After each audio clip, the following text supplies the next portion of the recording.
deacon that Saturday, and started at the church by that Wednesday, and was walked in and sat in my office. And I had never had an office before. And I was so excited. It was, it was a little bitty space, but it was my office. And it had a filing cabinet, a desk, a chair, and an IBM selectric typewriter. So this was serious. I mean, I thought, wow, not just a little typewriter I had in seminary, but an IBM select was the one with the little ball on the top. You could take the ball off, and it had different fonts on the little balls. And we had a mimeograph machine, but it was an electric mimeograph machine, not the ones where you had to pump them. Some of y'all remember that? This one, you pushed the button and it pumped itself. We were high tech. Anyway, I have to admit, I was so excited, and it was just kind of, you're new and you're young. And again, I hadn't met that many people in the church yet, but I literally walked in the building, had the keys, unlocked it, and was trying to kind of setting up my office. And we had a daycare center that was down on the other end of the hall, and I hadn't had a chance to go down and meet the teachers of the kids yet, but I was sitting in the office, and I think I was just kind of sitting there enjoying having an office. And this little boy came down the hall to go to the bathroom. The bathroom is right across from my office. And he came by and he looked in, and I realized he was staring. And I said, hello. And he said, hello. And then he just kept looking. And I said, would you like something, or can I help you? And he said, are you God? And it threw me for a second, but because I was, in my early 20s, I knew everything. And so I had a quick answer, which probably wasn't too bad. I quickly said, well, no, I'm not God, but I work for him. I thought that was pretty good. All right. Anyway, pretty good. I couldn't do any better now. The truth is, when you're early 20s, you really do know everything. I should have been presiding bishop then, because I know less now than I knew then, but that's a whole other story. So I said, no, I'm not God, but I work for him. And so he seemed satisfied. He went on to the bathroom and then went on back to the classroom.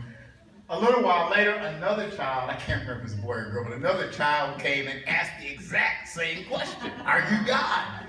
And I was a little bit concerned at that point, but still didn't make too much of it and said, no, I'm not God, but I work for him. And he or she went on about their business.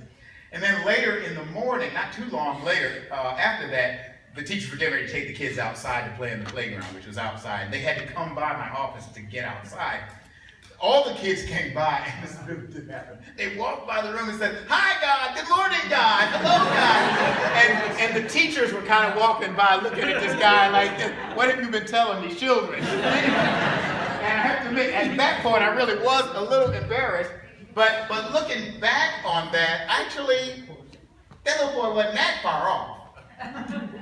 Don't worry, I don't have any messianic confusion.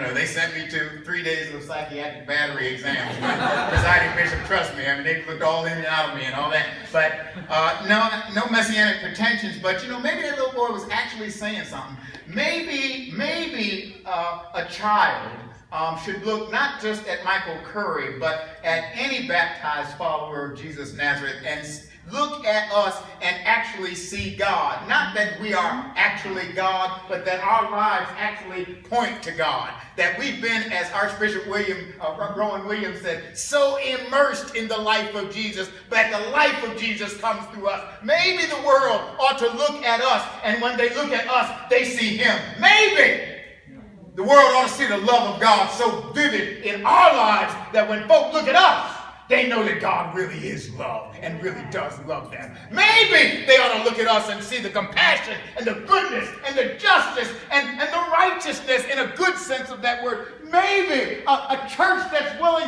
to sacrifice its life not for its self-interest, but for the common good, because that's what God wants us to do. Amen. Oh, my brothers and sisters, we are talking about a Jesus revolution.